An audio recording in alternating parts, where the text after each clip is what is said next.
Hello and welcome to the course on anthropology terminologies.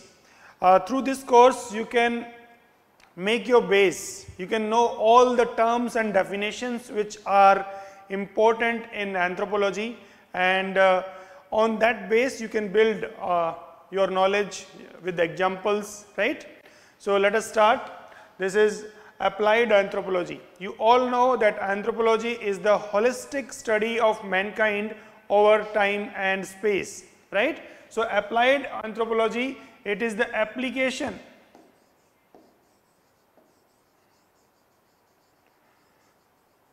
of the anthropological knowledge, right?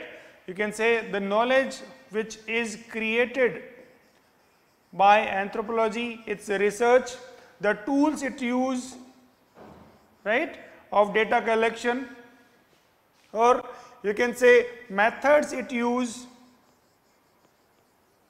techniques it uses, right?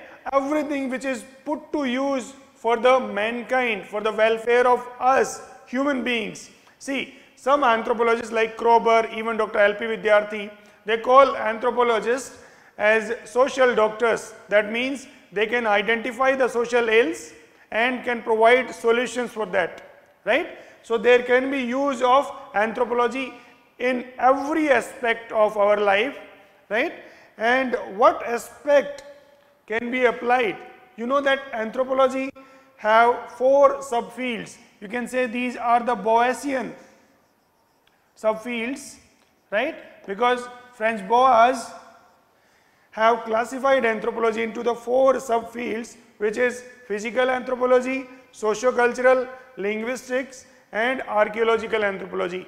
And all these 4 have some application in our life, right? So you can say applied anthropology can be the application of these 4 subfields in variety of aspects of our life.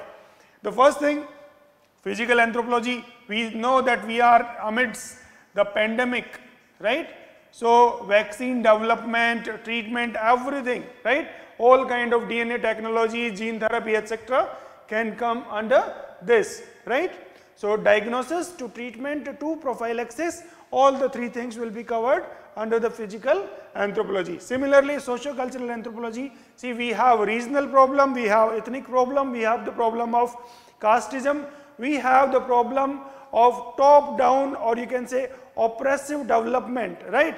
So everywhere we can use this socio-cultural anthropology for the policy making, for planning, for designing schemes which are more acceptable by the people, right? You can find n number of examples, different schemes that you see. So there can be the use of anthropological theories and knowledge, right? Then linguistic anthropology, we know that there are many languages which are dying, right?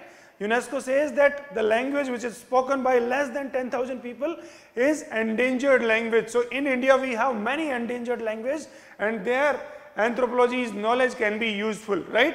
Then we have archaeological anthropology.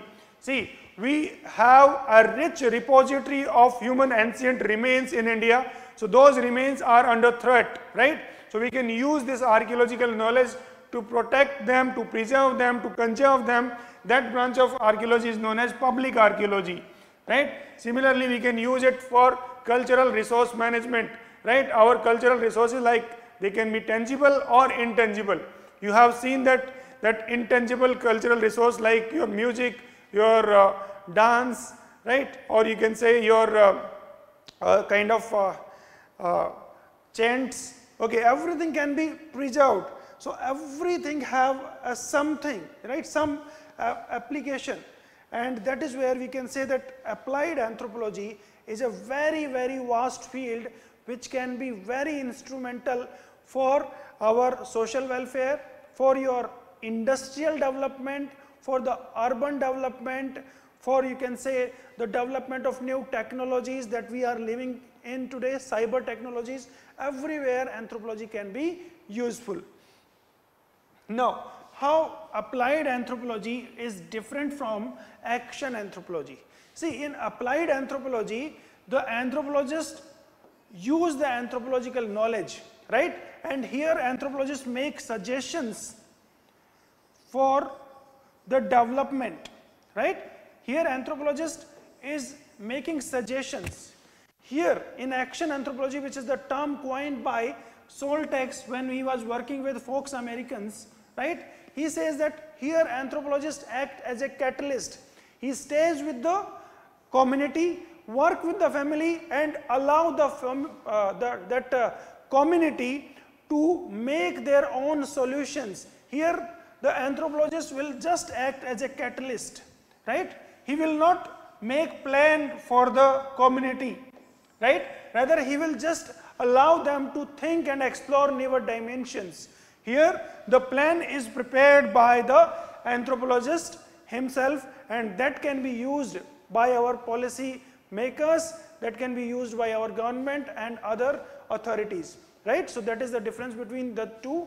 Okay, so I hope this difference you have understood, and the term that I have discussed, applied anthropology, must have given you some level of clarity. So thank you.